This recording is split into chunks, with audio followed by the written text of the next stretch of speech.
Please note, we would like to make it very clear, we are totally against the form of discipline described in the articles and accounts being used on minors and non-consenting adults.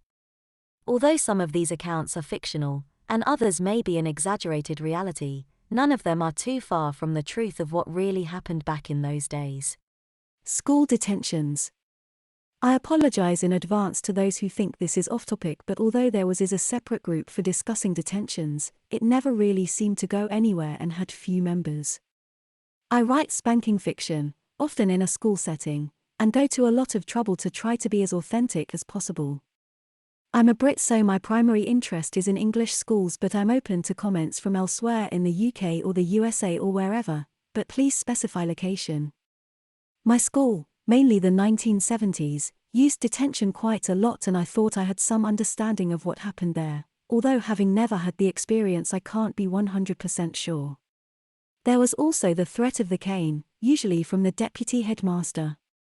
I have recently been watching the early series of the children's BBC TV drama, Grange Hill. At the time I remember this was a little bit controversial for being pretty realistic, but, as such, perhaps encouraging others to copy bad behavior they saw there. However, the detention regime doesn't match what went on in my school. At mine there were two types of detention: late detention for arriving late at the start of the school day and criminal detention for bad behavior. The hyperbole of the latter term was typical of the school. They were always held at the end of the school day on a Thursday afternoon.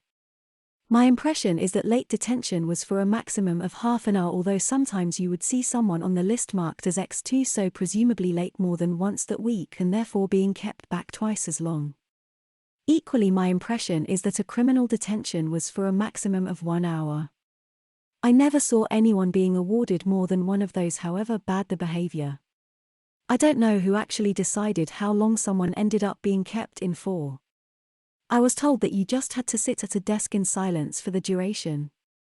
If you failed to show up for a late detention, you would get a criminal detention the following week. If you failed to turn up to a criminal detention, you would be sent to the deputy head and get your backside caned. Also, if you earned 3 criminal detentions in one term, you would be sent to the deputy head for a caning. At Grange Hill, some aspects seem to be different. Occasional lateness seemed to be tolerated, whereas multiple earned a detention. I haven't, so far, established what the duration of their standard detentions were, although 1 hour does seem to be implicit.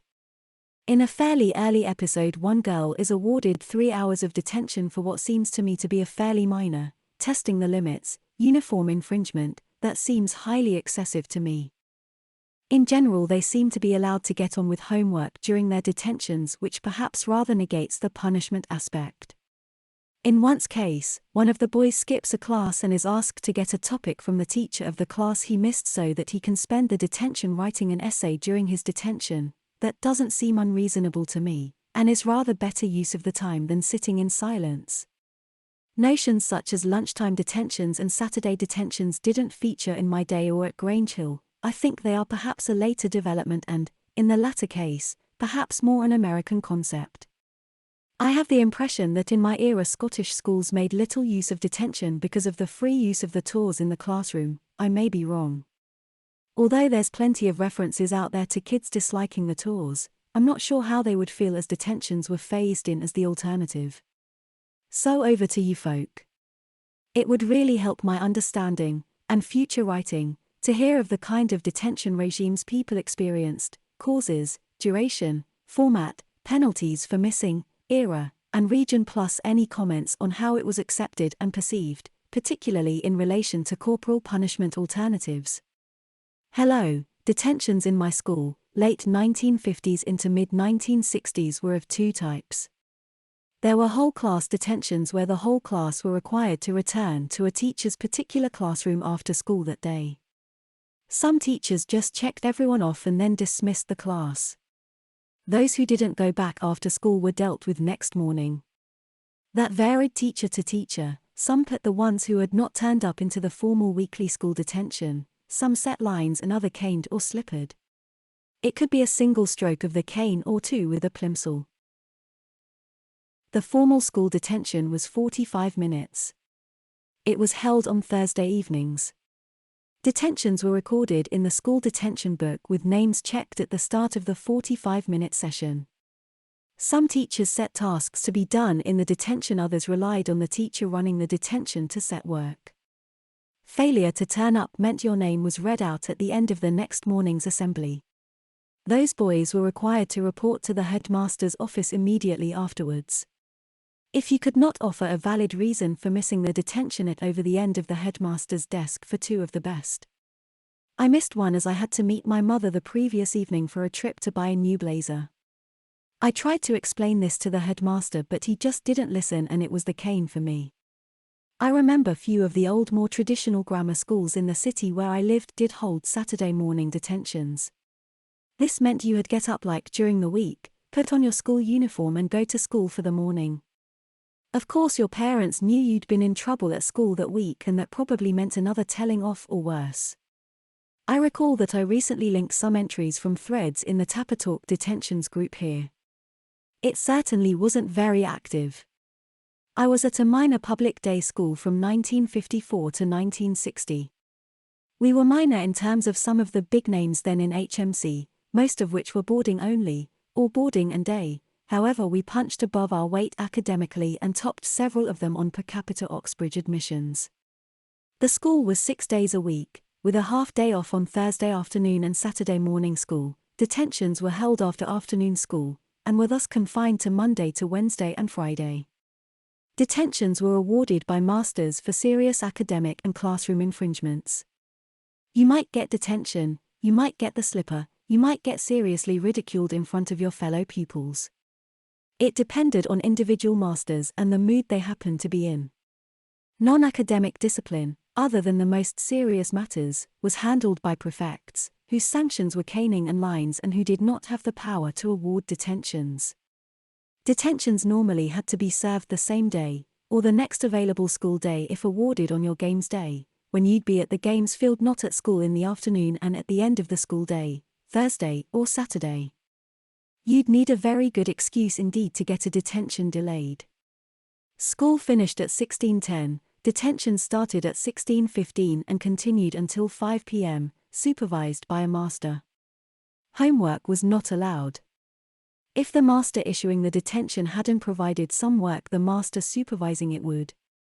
That's about it on detentions really. There was also a quite rare and quite severe punishment known as a detention ticket. In the case of a detention ticket, you had to take a slip stating that you'd been given a detention to the headmaster and get it signed by him. Nobody wanted to come to the headmaster's attention in that context. This was a man who could stand on stage in front of 800 boys and all the staff, and every one of them would think the head was glaring at him personally. Boys and staff alike meeting him in a corridor would try to shrink into the walls to get out of his way.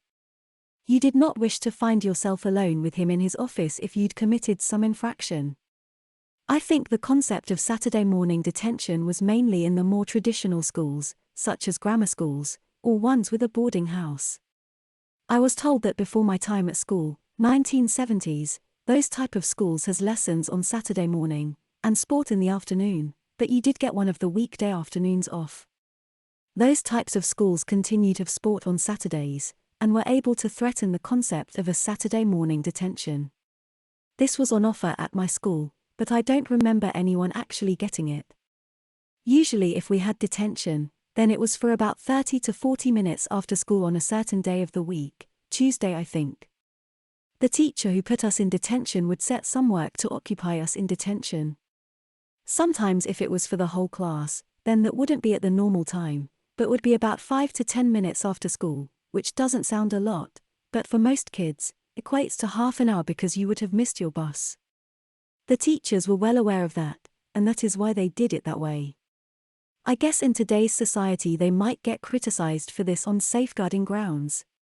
One thing that was odd is that the Tuesday detentions were recorded on your end-term report, so parents knew about it, but if we got the cane or slipper, it wasn't. Parents weren't told of detentions or caning slipperings in my school. However, many found out if you were late home after detentions or if word got back via other boys or their parents. If I had a school detention, my mother would want to know why. Boys who had paper rounds had a problem if that had a detention. Newsagents might said it was okay if they were late occasionally, but if the boy kept getting detentions he might lose the job. I knew of boys just not going to a detention to keep their paper round jobs. Next morning they had to explain why they missed the detention. Some private schools did Saturday morning school as part of the normal week. These were the schools that did Wednesday sports afternoon for the whole school. Back then lots of people worked a 5.5-day week too. Detention was a fundamental part of school punishment. As others have said, missing a detention was one of the most direct routes to corporal punishment. My own experience at grammar school in the 1950s was like many described here. A session of around 45 minutes after school on a weekday. We had late detentions, but those for other reasons had no specific title. A card was issued that you were supposed to take home and show to your parents, and detentions were recorded in your report at the end of each term. Canings were not included in the report. After retirement, I went into a number of local schools to give careers advice. There I saw the new sanction of children being put into isolation. I had the impression from the pupils that it was greatly disliked. It certainly lasted far longer than the detentions of my school days, and I'm not sure I see what benefit it was to the child. One instance I clearly remember was a boy who was put into isolation because he had arrived in trainers rather than black shoes.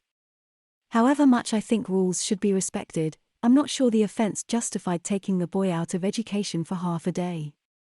HCJ 44, I'm not sure that many of the modern school sanctions punishments are that effective. Suspension would have seemed a bit like a holiday to me when I was at school. The only problem back then would have been having to explain to your parents why you'd been suspended. In the past, most parents supported school discipline completed and just said, well, you must have deserved it. Rules about clothes, shoes do seem somewhat wrong. It's not as if what you wear makes any difference to how you learn. That said, I went to a grammar school that instilled on full uniform. We had to wear school caps when out of school in uniform. Most of us stuffed ours in our pockets until we were close to the school. Being caught hatless meant trouble. HCJ 44, I heard about children being put into isolation in schools from a friend who told me her stepson had been put into internal suspension. This was that the school wanted to suspend him, but were unable to contact a parent to release him to, so they were legally bound to ensure his safety until going home time. That was about 20 years ago. And at that time there was an attitude within schools that it wasn't their job to discipline children, and that if they were disruptive, then they would just refuse to teach them. I think things have moved on a bit now, and schools now have league tables about how many children are suspended, excluded, and it reflects badly on the school if they exclude too many. This might be why they might be using internal isolation as a form of discipline rather than just a way of holding disruptive children. I do agree that this does appear to be a counterproductive sanction, and probably will cause problems both for the child and the teachers in that they would need to catch up on the lessons lost. We had a system of school detentions. If someone behaved very badly, they were sent from the classroom to a designated detention room, usually the library, and then had to attend a formal detention in front of the headmaster and deputy head on Thursday after school. It was thought to be so serious that there were usually only 1 or 2 people in Thursday detention each week. There was a rumor that if someone got sent to Thursday detention twice in 1 week they would be slippered, but I never heard of it happening. A friend at a different school in the area told me that they had a system of school detentions for much more routine offenses. There would be 20 or 30 boys in the detention class each week. He claimed that any boy who was in detention more than once in a term was automatically caned in front of all the other detention inmates.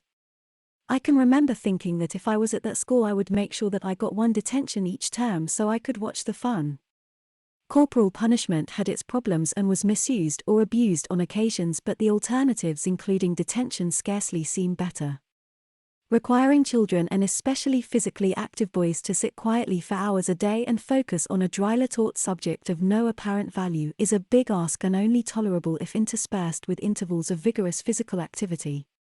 Denying children the latter as a punishment for failures at the former is excessively cruel and likely counterproductive. I attended a small town school with a large rural catchment and no public transport. Many came to school by special bus and would have no way of getting home if detained. In addition, Many had chores to do after school or were involved in team sport. Finally, teachers and parents understood the need to let off steam, and few teachers would have wanted to give up their time to supervise.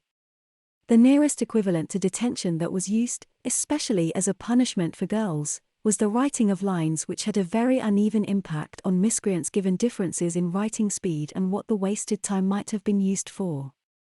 Once, as previously related, the fifth form French teacher sentenced the whole class to 200 lines for disorder during his absence. An experienced canee asked to be caned instead, which was agreed to. 2 other boys joined. They each got 3 strokes, a steep exchange rate, but all seemed well satisfied and congenial. Being a sook, I wrote the lines, but with a strong feeling of injustice, as I had not participated in the disorder. It was not uncommon for canes and caners to have a friendly rapport. A good caning was far more cathartic than writing lines or, I suspect, any detention.